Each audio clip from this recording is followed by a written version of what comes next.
पहाड़ों के पास एक औरत अपनी गाड़ी चला रही होती है एक बड़े ट्रक के पीछे। वो बार बार हॉर्न बजाती है ताकि ट्रक रास्ता दे, लेकिन ट्रक कोई ध्यान नहीं देता। वो औरत ट्रक को ओवरटेक करने की कोशिश करती है, लेकिन सामने से एक और ट्रक आ रहा होता है। दोनों गाड़ियां टकरा जाती हैं और उसका कार बीच सड़क पर जा गिरती है, जहां दूसरा ट्रक आकर उसे बुरी तरह कुचल देता है। उधर जॉन और उसकी बीवी डेनिस बेड पर बैठकर टीवी देख रहे होते हैं। तभी जॉन को बाहर कुछ आवाज आती है। वो दौड़कर बाहर जाता है और देखता है कि बैंक वाले डेनिस की गाड़ी ले जा रहे हैं, क्योंकि जॉन पेमेंट में पीछे चल रहा होता है। जॉन बहुत रोकने की कोशिश करता है, लेकिन कोई उसकी नहीं सुनता और गाड़ी ले जाई जाती है। नाश्ते के दौरान दोनों में बहस हो जाती है। जॉन कहता है कि उसने बैंक से बात की थी, लेकिन वो 2 महीने पहले की बात थी। डेनिस चाहती है कि वो कुछ करे, मगर फैक्ट्री में उसकी शिफ्ट्स बार बार कट रही हैं। वो दूसरी नौकरी ढूंढने की कोशिश कर रहा है। उसके बाद जॉन अपने बेटे माइक को स्कूल छोड़ता है। माइक अपने पापा से कहता है कि गुड बाय मत बोलो, बस सी यू लेटर कहना, क्योंकि गुड बाय सुन के उदासी होती है।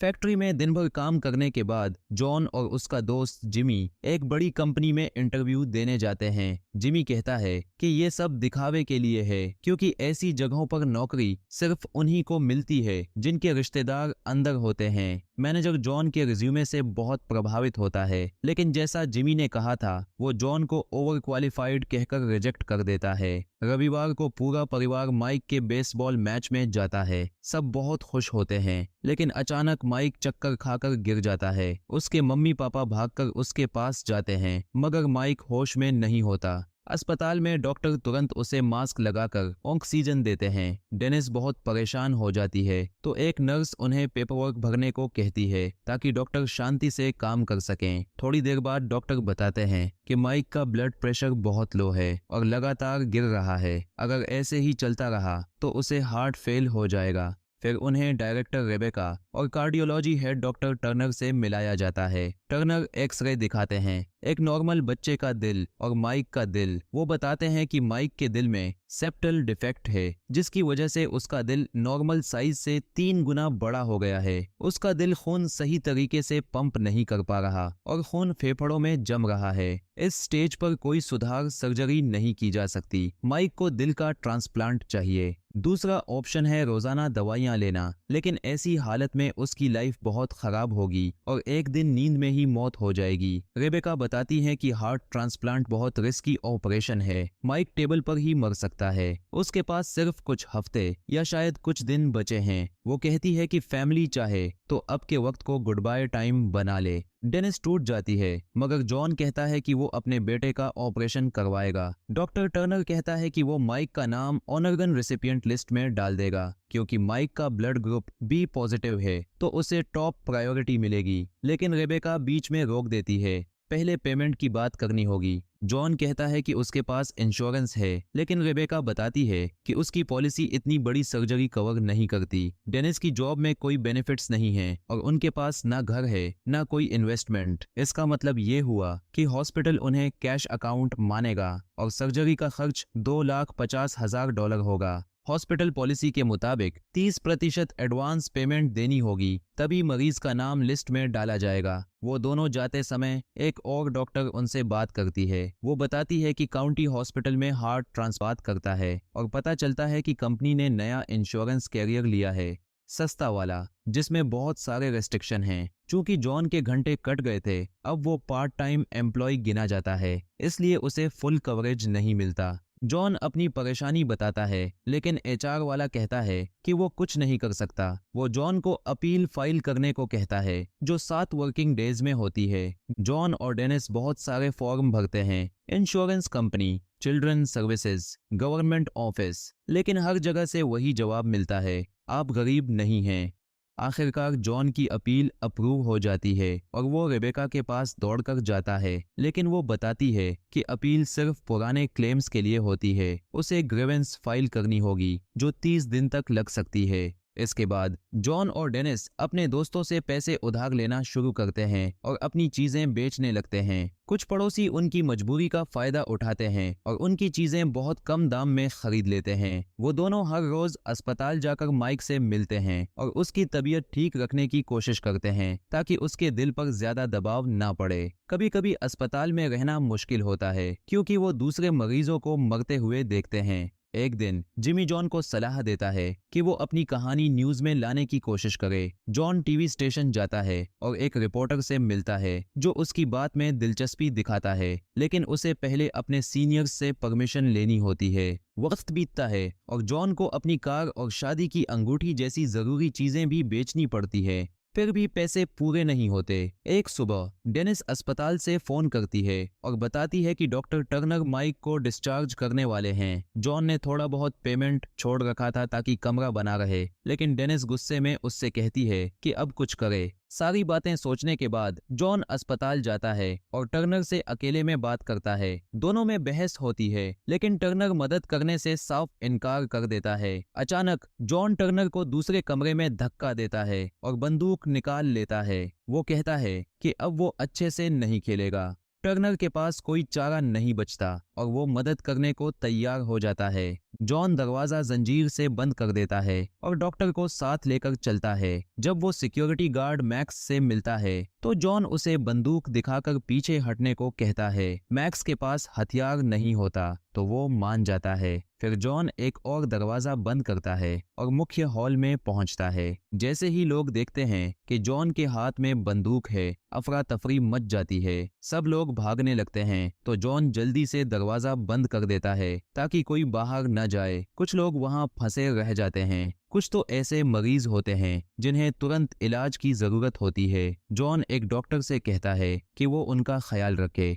फिर जॉन एक सिक्योरिटी कैमरा तोड़ देता है और मैक्स को आदेश देता है कि वो लिफ्ट की बिजली बंद करे। मॉनिटरिंग रूम में बैठा गार्ड ये देखता है और पुलिस को खबर कर देता है। जब फोन बजता है जॉन खुद कॉल उठाता है और बोलता है कि अस्पताल मरम्मत के लिए बंद है, इसीलिए लोगों को कहीं और जाना चाहिए। वेटिंग रूम में बहुत से लोग शोर मचा रहे होते हैं और इलाज की मांग कर रहे होते हैं। एक बच्चा लगातार रो रहा होता है। जॉन नहीं जानता कि सबको कैसे शांत करे। उसी वक्त एक एम्बुलेंस आती है जिसमें एक मरीज गोली लगने से बुरी तरह घायल होता है। जॉन पैरामेडिक्स को बंदूक दिखाकर बाहर जाने को कहता है, फिर घायल आदमी को अंदर लाता है। डॉक्टर उसे सर्जरी रूम में ले जाते हैं। टर्नर कहता है कि वो कार्डियक सर्जन है, कोई इमरजेंसी डॉक्टर नहीं, वो ये सर्जरी नहीं करेगा। जॉन यकीन नहीं कर पाता कि वो एक मरते हुए आदमी की मदद नहीं करना चाहता और उसे मजबूर करता है कि वो ऑपरेशन करे। तभी बाहर सायरन बजने लगते हैं।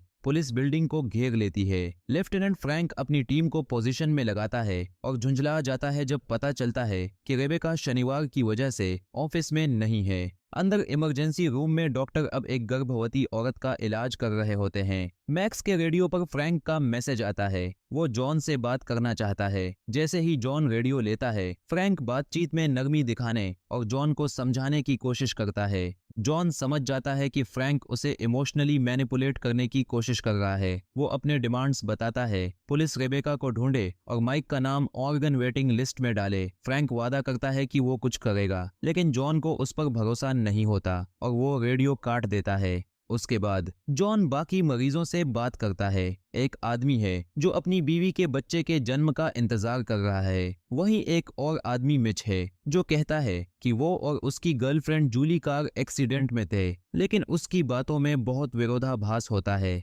लेस्टर कहता है कि मिच ने जूली को मारा है। मिच सफाई देता है कि वो नशे में था। उसी दौरान टर्नर गोली लगे आदमी का ऑपरेशन पूरा कर देता है और बताता है कि अब वो सुरक्षित है। जॉन का ध्यान कहीं और होता है। तभी मिच मैक्स को डांटता है कि वो कुछ क्यों नहीं कर रहा। फिर मिच चोरी छिपे एक स्कैल्पल और एक स्प्रे चुरा लेता है। उधर माइक के कमरे में डेनिस देखती है कि डॉक्टर उसके बेटे को कई तरह की दवाइयां दे रहे हैं। ये सब एक बच्चे के लिए बहुत ज्यादा है, मगर माइक को जिंदा रखने के लिए जरूरी है। माइक दर्द की शिकायत करता है तो डॉक्टर उसे एक एक्शन फिगर दिखाकर ध्यान बहटाने की कोशिश करता है। सामने वाले कमरे में एक औरत टूट जाती है क्योंकि उसका बच्चा मर चुका होता है। अस्पताल के बाहर लोगों की भीड़ जमा हो जाती है। जिज्ञासु नागरिक और रिपोर्टर पुलिस से इंटरव्यू लेने के लिए खड़े होते हैं। चीफ गस वहां पहुंचता है और फ्रैंक से नाराज होता है कि उसने अब तक हालात काबू में क्यों नहीं किए। तभी मेयर का फोन आता है और गस वादा करता है कि वो उनसे जल्द मिलेगा। अंदर इमरजेंसी रूम में जॉन बंधकों को वेंडिंग मशीन से स्नैक्स लेने देता है। वो सोचता है कि माइक की बीमारी इतनी देर से क्यों पता चली, जबकि वो हर साल चेकअप कराता था। एक डॉक्टर बताता है कि इंश्योरेंस कंपनियां डॉक्टरों को रिश्वत देती हैं ताकि वो महंगे टेस्ट ना करें और खर्चे कम रहे। टर्नर अनजान बनने की कोशिश करता है, लेकिन दूसरा डॉक्टर कहता है कि कानून सिर्फ मरीज को स्टेबलाइज करने की जिम्मेदारी देता है, उसके बाद कुछ करना अनिवार्य नहीं होता। इसीलिए डॉक्टर और स्टाफ बच निकलते हैं। बाकी मरीज सिस्टम पर गुस्सा करते हैं और टर्नर पर चिल्लाने लगते हैं। टर्नर सबको याद दिलाने की कोशिश करता है कि जॉन ही वो आदमी है जिसके पास बंदूक है। जब जॉन फोन करने की कोशिश करता है तो उसे पता चलता है कि सारी लाइनें पुलिस ने इंटरसेप्ट कर ली हैं। वो चाहे जिस नंबर पर कॉल करे, फ्रैंक ही कॉल उठाता है। फ्रैंक कहता है कि वो माइक का नाम लिस्ट में डालने की कोशिश कर रहा है, लेकिन जॉन से कहता है कि गुड फेथ दिखाने के लिए कुछ मरीजों को छोड़ दे। उधर रेबेका अस्पताल पहुंचती है और फ्रैंक को माइक की हालत बताती है। उसी वक्त एक डॉक्टर जॉन को बताता है कि कर देगा। फिर जॉन घोषणा करता है कि गर्भवती औरत और बच्चे वाली औरत अपने पति के साथ जा सकती हैं। मिच एक और मरीज का अपमान करता है ताकि सबका ध्यान भटके। जैसे ही जॉन उसे शांत करने के लिए पास आता है, मिच उसके चेहरे पर स्प्रे करता है और कंधे में स्कैल्पल घोंप देता है। जॉन उसे सिर से 2 बार मारता है और दोनों के बीच झगड़ा शुरू हो जाता है। बंदूक जमीन पर गिर जाती है। मिच जूली से कहता है कि बंदूक उठाकर जॉन को गोली मार दे, लेकिन जूली बंदूक की बजाय वही स्प्रे उठाती है और मिच की आंखों में मारती है। फिर वो गुस्से में उसे कई बार लात मारती है और रोते हुए कहती है कि उसने उसके साथ कितना बुरा किया। वो आखिरी बार उसे ग्रोइन में लात मारती है और कहती है, अब मैं तुम्हारी बारबी नहीं हूँ। फिर अपना विग उतार देती है।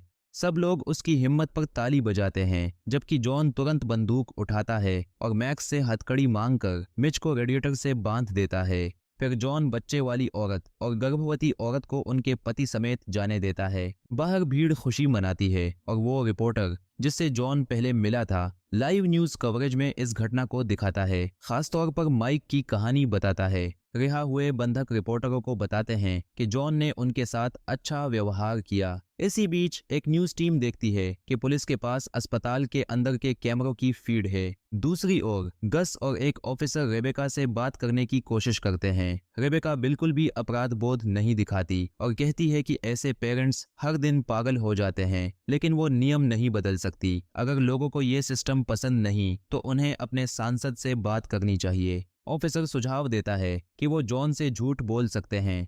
कह दें कि माइक का नाम लिस्ट में डाल दिया गया है, जबकि असल में ऐसा न किया जाए। उसी वक्त अस्पताल का सिक्योरिटी हेड आता है और पुलिस को बताता है कि बिल्डिंग के डक्ट्स में एक कमजोर जगह है। रेबेका और फ्रैंक आईसीयू में जाते हैं और डेनिस को पूरी स्थिति बताते हैं। डेनिस कहती है कि उसका पति मक्खी भी नहीं मार सकता और उसे बहुत ग्लानि होती है कि शायद उसकी चीख चिल्लाहट की वजह से जॉन ने इतना बड़ा कदम उठा लिया। जब फ्रैंक सवाल पूछना शुरू करता है, डेनिस समझ जाती है कि वो उसे जॉन को रोकने के लिए इस्तेमाल करना चाहते हैं और वो इनकार कर देती है। लेकिन रेबेका जब कहती है कि वो ट्रांसप्लांट मुफ्त में कर देगी तो डेनिस पिघल जाती है और उसे गले लगाकर शुक्रिया कहती है। बाहर जाते हुए फ्रैंक रेबेका की शानदार एक्टिंग की तारीफ करता है।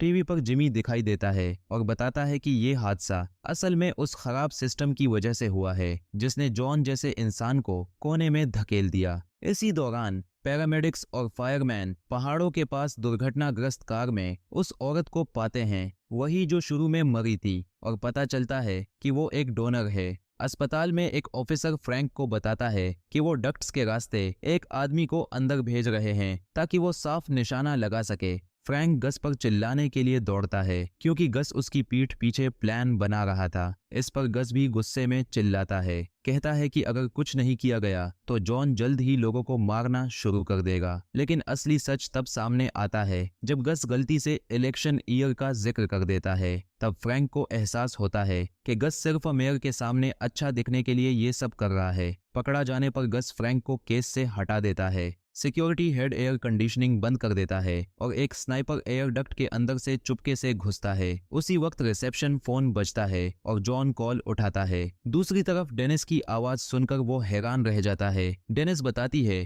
कि रेबेका ने माइक को लिस्ट में डाल दिया है, लेकिन लड़के की हालत बहुत खराब है। बाहर एक न्यूज वैन पुलिस सिस्टम में हैक कर देती है और ये बातचीत लाइव टीवी पर प्रसारित होने लगती है। कुछ देर बाद हैकर सिक्योरिटी कैमरा की फुटेज भी ऑन एयर कर देता है। अब पूरा देश देख रहा होता है कि डेनिस फोन माइक को देती है ताकि वो अपने पिता से बात कर सके। रेबेका भी ये सब देखती है और गिल्ट से रो पड़ती है। जॉन बातचीत में इतना उलझा होता है कि स्नाइपर ऊपर से निकलकर निशाना साधने के लिए तैयार हो जाता है। तभी लेस्टर नोटिस करता है कि जॉन टीवी पर दिख रहा है और उसे चेतावनी देता है। जॉन पीछे की तरफ की लाइट देखता है, लेकिन समय पर नहीं हट पाता। गोली उसके कंधे में लग जाती है। तभी स्नाइपर का वजन बढ़ने से सीलिंग पैनल टूट जाता है और वो नीचे गिर जाता है। जॉन दौड़कर उसे पकड़ता है और बुरी तरह पीट देता है। कैमरे पर यह देखकर फ्रैंक गस का मजाक उड़ाता है और गस को फिर मेयर का कॉल आता है, क्योंकि पूरा सीन टीवी पर लाइव गया था।